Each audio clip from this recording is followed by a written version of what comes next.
সুপ্রিয় দর্শক, আসসালামু আলাইকুম। নিউজ বাংলা 24-এ আপনাদেরকে স্বাগতম। প্রথমেই জানিয়ে দিচ্ছি সংবাদ শিরোনাম। সমন্বয়ক পরিচয়ে চাঁদাবাজি, আব্দুর রাজ্জাক সহ 4 জন 7 দিনের রিমান্ডে। আদালতের রাজ্জাকদের প্রতি দুর্ধর্ষণী, তোরা জুলাই চেতনা বিক্রি করে চাঁদাবাজি করেছিস। বৈষম্যবিরোধী ছাত্র আন্দোলনের কেন্দ্রীয় কমিটি ছাড়া সব কমিটির কার্যক্রম স্থগিত। যদি অস্ত্র হ্যান্ডেলই করতে না পারেন তবে নিয়ে আসছিলেন কেন?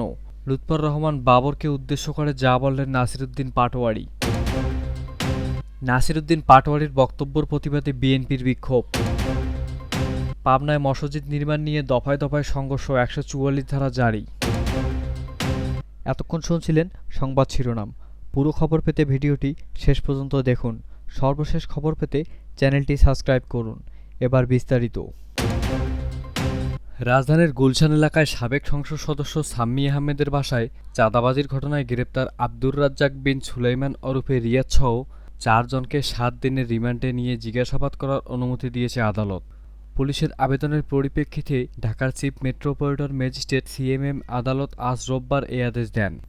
রিমান্ডপ্রাপ্ত অপর 3 আসামি হলেন বৈষম্যবিরোধী ছাত্র আন্দোলনের ঢাকা মহানগর শাখার আহ্বায়ক ইব্রাহিম হোসেন মুন্না এবং সদস্য মোহাম্মদ সাকাদাউন সিয়াম ও সাতমান সাদাব। আব্দুর রাজ্জাক বিন সুলাইমান ওরফে রিয়াদ বর্তমানে বাংলাদেশ গণতান্ত্রিক ছাত্র সংসদের কেন্দ্রীয় কমিটির সদস্য।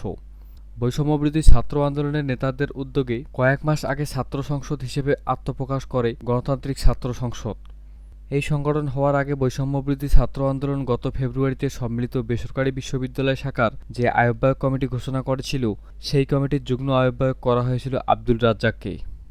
এর আগে আব্দুর রাজ্জাক সহ 5 জনকে আদালতে হাজির করে 10 দিনের রিমান্ডে নিয়ে জিজ্ঞাসাবাদ করার আবেদন করে পুলিশ। আসামিপক্ষ থেকে রিমান্ডে নেওয়ার আবেদন নাকচ করে জামিনের আবেদন করা হয়।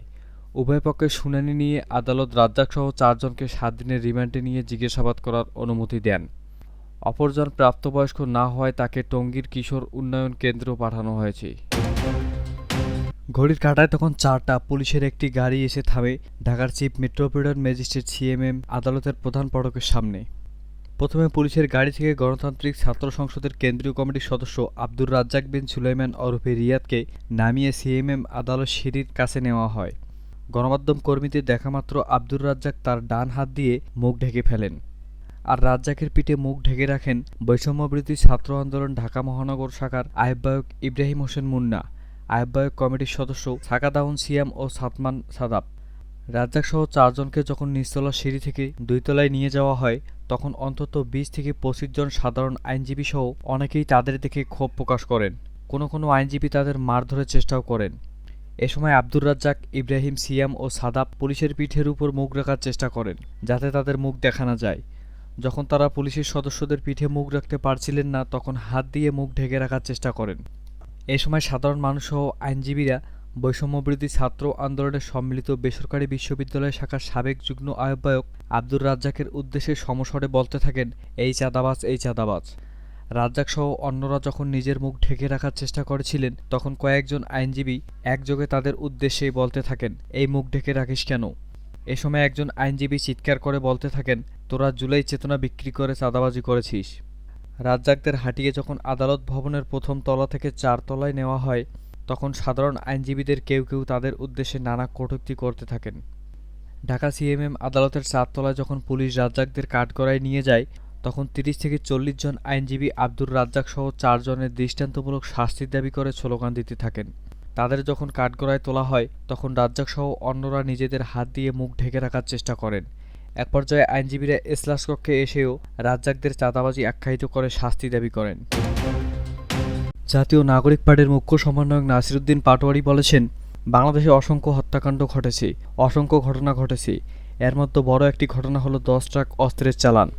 যদি অস্ত্র হ্যান্ডেলই করতে না পারেন তবে নিয়ে আসলেন কেন আপনি?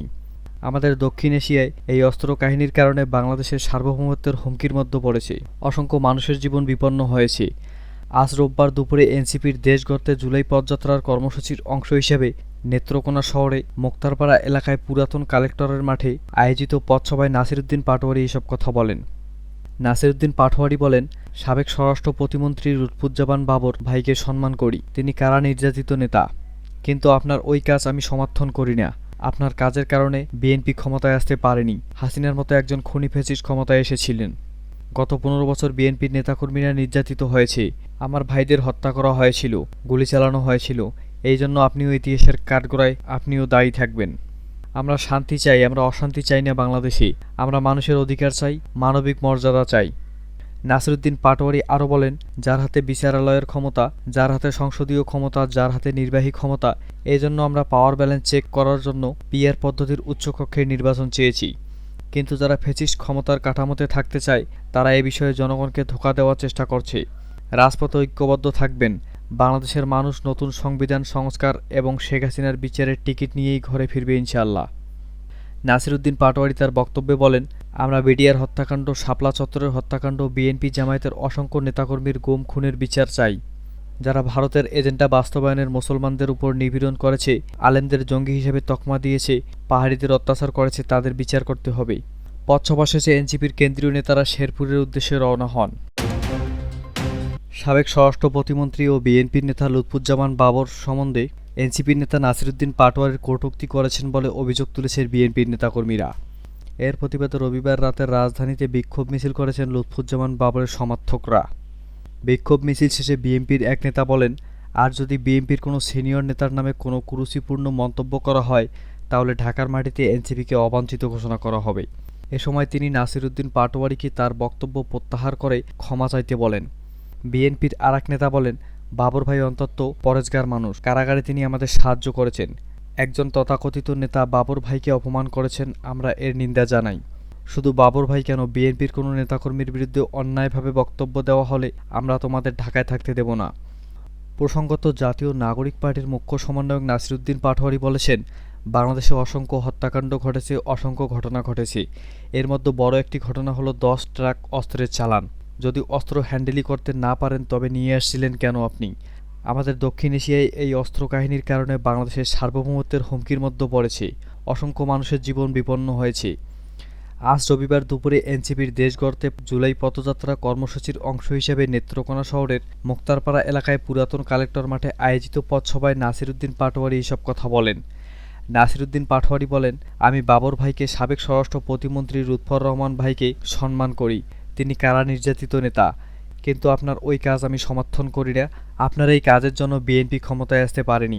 হাসিনার মতো একজন খুনি ফ্যাসিস্ট ক্ষমতায় এসেছিলেন। গত 15 বছর বিএনপির নেতাকর্মীরা নির্যাতিত হয়েছে, আমার ভাইদের উপর হত্যা করা হয়েছিল, গুলি চালানো হয়েছিল। এই জন্য আপনিও ইতিহাসের কাঠগড়ায় আপনিও দায়ী থাকবেন। আমরা শান্তি চাই, আমরা অশান্তি চাই না বাংলাদেশে। আমরা মানুষের অধিকার চাই, মানবিক মর্যাদা চাই।